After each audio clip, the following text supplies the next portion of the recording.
Rahim with Chris Eubank Jr. Or you know how to make an entrance. We got a clip of you pulling up. What is it that you're driving? You have to excuse me. I don't drive these kind of cars. That is a custom McLaren 720S. I shipped it out to Germany, and a company called Mansouri kitted it out with carbon fiber and changed a whole bunch of stuff inside the car. Yeah, it's a beast. The two of you couldn't be more different fighters, personality-wise. And one thing over these years I've learned about the Eubanks, both Chris's, is that neither one of you or your father do anything without a great deal of consideration. You're not just flying off at the cuff or off at the hip. You do everything with intention. So I need to dissect what's happening in the Eubank corner at the moment. So let's take your father out of it for a second and look at the moment when Conor Benn sends you a contract or invites you to the fight as a welterweight and says you're the guy not only that he wants to fight but intends to beat. When you get this word, what's your first thought and what process do you go through to even decide that this is what you want to do? I was flabbergasted when I saw this contract. I was actually upset. I felt disrespected that this young punk, that's how I felt at the time. I was like, this young punk thinks he can send me a contract telling me that he wants to fight me and that it's Ben Eubank. You know, where's the respect, man? You know, that got me. That shocked me. And then I calmed down and then I started to realize that, you know what? Maybe we could make this happen. Maybe we could do this. Maybe this could be something special. You know, clearly he thinks he's got a shot, which is incredible to me. But you know, will the public accept it? How are the public going to react to this type of fight?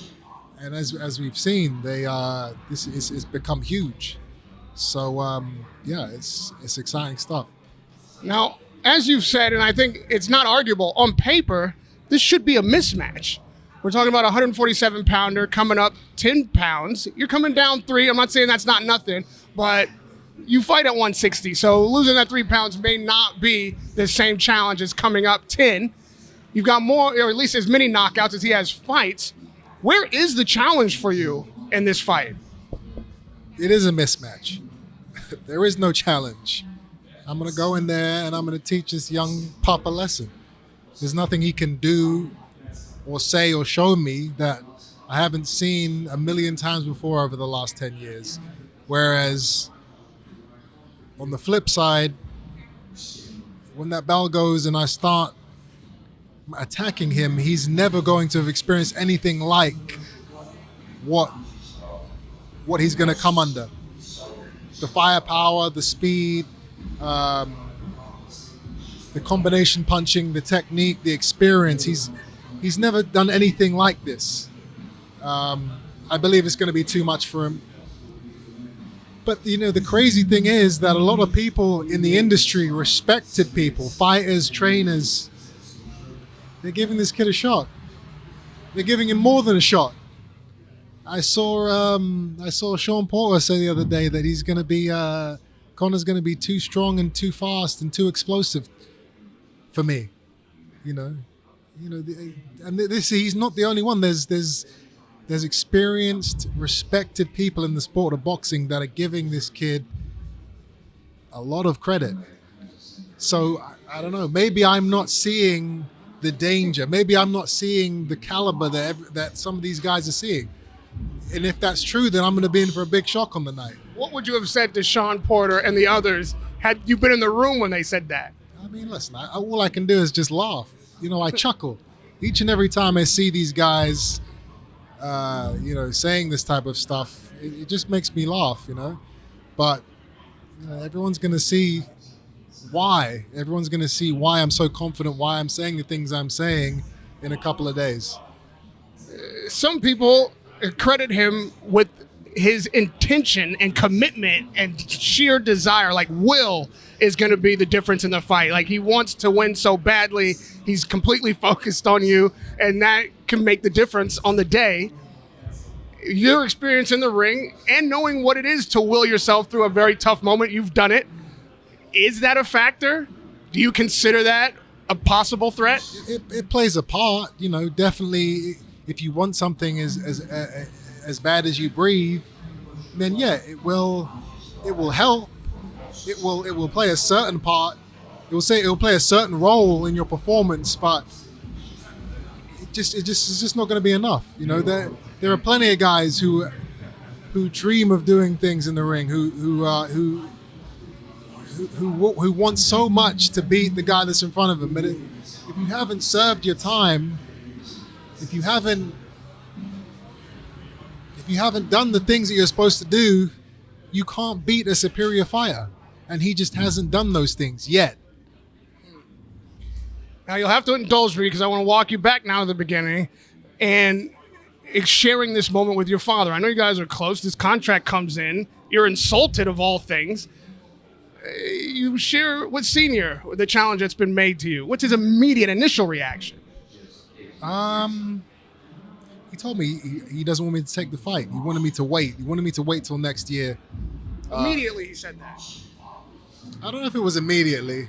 At first it was like, we'll have a think about it. But yeah, eventually it was like, no, listen, this is too quick of a turnaround. We've only got a few months, and this fight could be built into something huge if we wait another year. Now, it already is huge now, but yes, it would be even bigger next year if we have it in a football stadium where you guys say soccer, 60,000, 70,000 people, and it would do that. It would do those numbers, but there's also the risk of it not happening in a year's time. What if he gets beat in a year's time? What if there's a pandemic in a year's time? What if someone gets sick or there's an injury? I wasn't willing to put off what was in front of me. After I thought about it, once I realized, yes, this fight makes sense and it can be made, let's go. Now, with that said, as you've said, your father is a proud man. The Ben Eubank or Eubank Ben fights are the highlight of his career. He's very much proud to mention that whenever asked. Is it possible that he doesn't want you stepping on this legacy? That maybe he would like that to be his and his alone and you to leave it? That's a good point. I don't know if he would consider it stepping on, but maybe he considers it a risk. Does he want his son muddying what he had to do? He had to go through hell and back to beat the monster that was Nigel Benn.